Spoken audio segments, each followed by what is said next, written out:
मुंबईसह कोकण पट्ट्यातील ठाणे आणि पालघर इथं गेल्या काही दिवसांपासून उष्ण आणि दमट वातावरणाची नोंद होत होती। काही ठिकाणी तापमान 45 अंशांवर पोहोचलेलं होतं।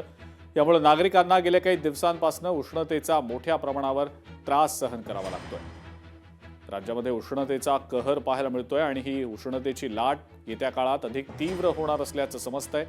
आजचं तापमान नेमकं कोणकोणत्या जिल्ह्यांमध्ये किती आहे आपण पाहूया। अहमदनगर 43, अकोला 45, अमरावती 44, छत्रपती संभाजीनगर 43, बीड 42 अंश, भंडारा 40, बुलढाणा 43, चंद्रपूर 44, धुळे 42 तर गडचिरोली 41 अंश, गोंदिया 39, हिंगोली 42, जळगाव 45, जालना 43 आणि लातूर 41 अंश, पुणे 43, नांदेड 41, नंदुरबार 44, नाशिक 41 आणि परभणी 43 अंश।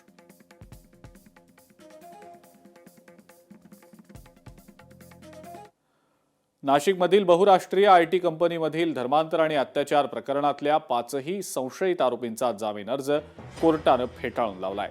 त्यामुळे या सगळ्या आरोपींचा मुक्काम न्यायालयीन कोठडीमध्येच असणार आहे। या प्रकरणाचं गांभीर्य लक्षात घेता तौसिफ अत्तार, रजा मेमन, शाहरुख कुरेशी, आसिफ अन्सारी, अश्विनी चेनानी अशा सर्व आरोपींचा जामीन अर्ज कोर्टानं फेटाळून लावलाय।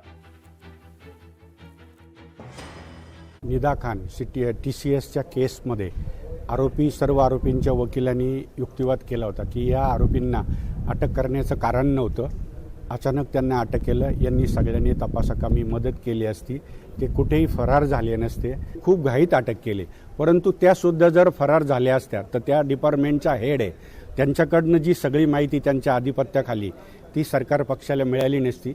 ही सर्व बाजू माननीय विशेष सरकारी वकील मिसर साहेबांनी पण मांडली, आम्ही पण त्याच्यात जेवढी होईल तेवढी बाजू मांडली।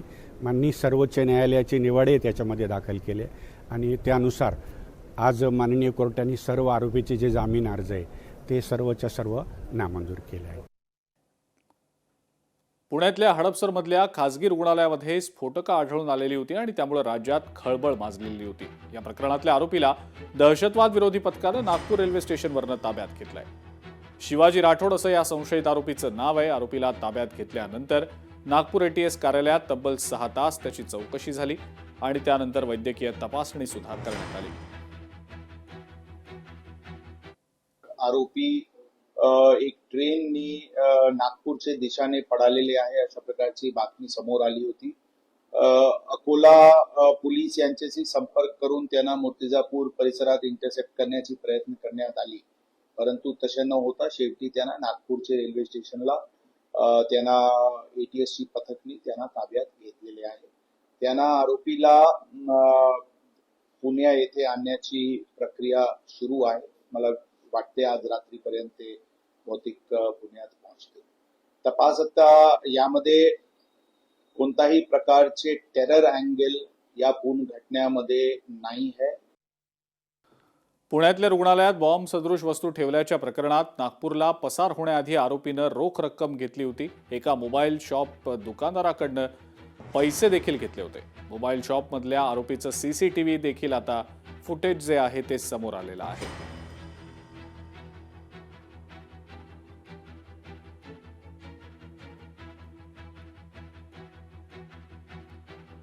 पुण्यातील हडपसरमधील बॉम्ब सदृश वस्तू ठेवल्याप्रकरणी आरोपीला अटक करण्यात आलेली आहे। डॉक्टरला ब्लॅकमेल करून खंडणी उकळण्यासाठी या आरोपीनं ही वस्तू ठेवल्याचं समजतंय। आरोपीनं 400 रुपयात ही बॉम्ब सदृश वस्तू बनवल्याचं समजतंय।